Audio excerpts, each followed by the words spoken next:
This is page 657. The first part of the assignment will be 52 through 60. You'll be using another set of notes for the first part of 12.2, which will be understanding the patterns that different trigonometric functions have. So there's another set of notes to help you with 52 through 60, although I will go over 52 with you. 52 says sine 55 degrees. Well, sine 55 degrees is between 0 and 90 degrees, which means it's in quadrant 1. Quadrant 1 points are positive, positive, which means that your x is positive and your y is positive. So sine 55 is opposite over hypotenuse. The opposite is going to be positive. That's going to be the x value. The hypotenuse is going to be positive. Hypotenuse is always positive. Positive divided by positive is positive. So again, there's another set of notes to help you with this understanding, but that one is done for you in the assignment. And then you'll do 53 through 60 on your own independently on the right side of your paper. Now page 657 again, we're going to add on to this assignment. 37 through 43 is what we started with, and then we'll continue with 44 through 47. So altogether you'll have to do 37 through 47. There's a slight difference between the problems between 37 and 43 and 44 through 47. So let's take a look at this example on page 654, which is example 3. It's 4, negative 3. So I just did a rough sketch. 4, negative 3, pushing in quadrant 4. And in quadrant 4, you're going to be positive, negative. So it's going to be an x and a negative y. Because x is going to be our adjacent always, and y is going to be our opposite. So for sine, we have opposite over hypotenuse, so it's going to be y over the hypotenuse, which in this case will be a negative y. And you've got negative 3. We can now use our order pair, negative 3 over 5, which is the hypotenuse. And here's how we figured out the hypotenuse. Hypotenuse comes from, if they're right triangles, so you have a squared plus b squared equals c squared. A is typically the adjacent side, which is 4, so 4 squared. And then b will be the opposite side, which is your y value, negative 3 squared. 16 is 4 squared. Negative 3 squared is 9 equals c squared. 16 and 9 is 25 equals c squared. To get just c, you take the square root of c squared and the square root of 25, so c equals 5. So your hypotenuse equals 5. So adjacent, or your opposite was negative 3, your hypotenuse was 5, so negative 3 over 5. On cosine, it's adjacent over hypotenuse, which is x, in this case positive x over hypotenuse. Both are positive, so the x value is 4, and your ordered pair is 4, negative 3, so 4 over 5. And again, you leave these as ratios, you do not convert them to decimals. Your tangent is opposite over adjacent, so it's negative 3 over 4, and so you have your 3 trigonometric functions. Now 37 I also did with you. There's a couple more examples I'll go over, but let's just go over 37. So negative 4 over 3. Negative 4 over 3 is in quadrant 2, which makes it an obtuse angle, because you're going to always start in your standard position, which means your initial side is going to be on the positive side of the x-axis. Your terminal side will be in quadrant 2, making it an obtuse angle. And so the sine of theta, these are your theta symbols, all they mean are they are the acute angles of the trigonometric function. And so when you think of quadrant 2, you know your ordered pairs are going to be negative, positive, and that's going to be a negative x and a positive y. So you'll be using that. So we know that the x is going to be negative, the x value, the sine of theta is going to be opposite over hypotenuse. Opposite is y. So it is going to be y.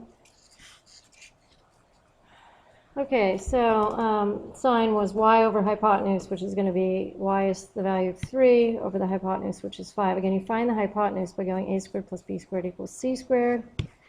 So right here, negative 4 is your It doesn't really matter which order you put them in, but we could have negative 4 squared plus 3 squared, which is 16 plus 9 equals c squared. Square root of 25, or 25 equals c squared. Take the square root of both sides, c equals 5. All right, now, these all come out so very, very nice. They don't always come out that so nice. There's another set of notes that has a lot more of the ones that are not coming out so nice, and I will go ahead and do one of those with you. But before I do that, let's just go through a couple more of the checkpoint activities. So on page 654, the checkpoint activity, negative 3, 4, that's quadrant 2, makes it an obtuse angle.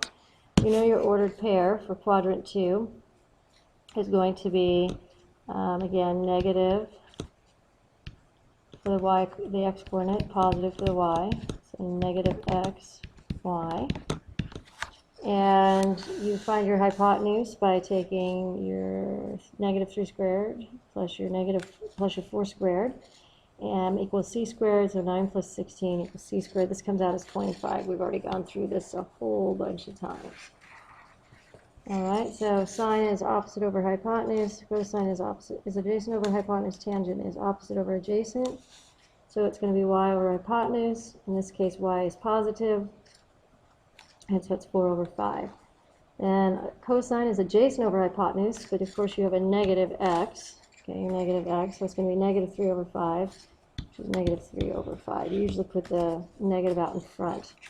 And then the tangent is going to be y, which is positive over negative x. So 4 over negative 3, and so tangent is going to be, typically we stick that negative out in front, negative 4 over 3. Okay. And on 9 and 10, you can go through and see the work. It's very similar to what we did. Quadrant 1 is going to be positive. The positive quadrant because it's an acute angle. And so you can see that sine, cosine, and tangent will all be positive. And then number 10 is in quadrant 2 again, so it's going to be negative positive. And that means that the cosine will... So you can see that only the sine will be positive. Cosine and tangent will both be negative. You could take a look through these. I'm going to do one more example with you. And this one is not one of the checkpoint activities, but it is the type of problem that you do need to understand. So this one I will put some recording with it. So if you want to pause the recording and take a look at 9 and 10 to help you understand, that's fine. Okay, so this problem won't come out as nicely as the others, but you need to know how to handle these. And then there is another recording for this chapter 12.2 when you have to rationalize the denominator, so you have some idea of how to handle this.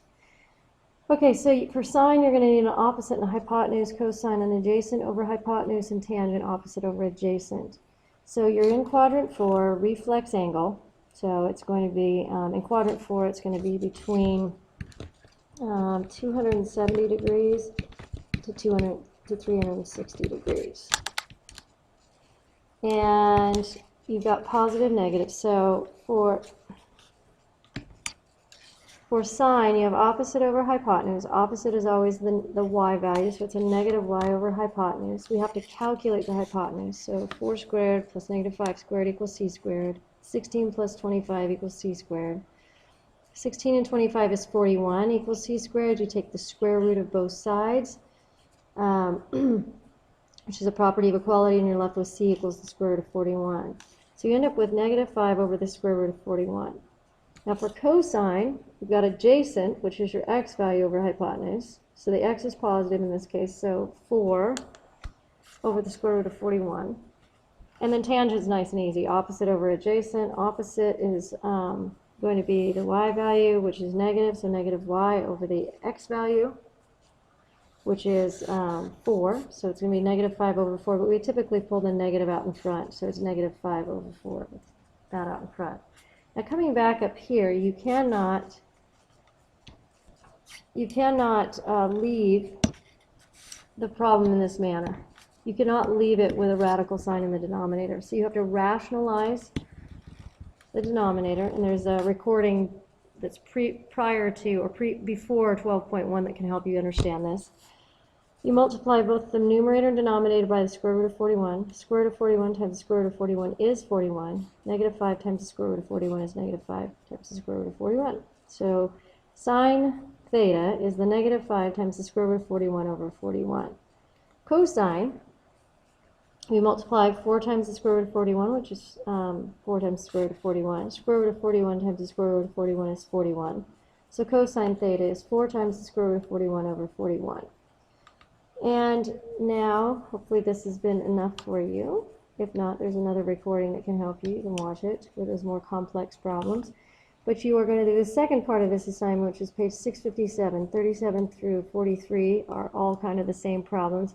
44 through 47 are going to require you to rationalize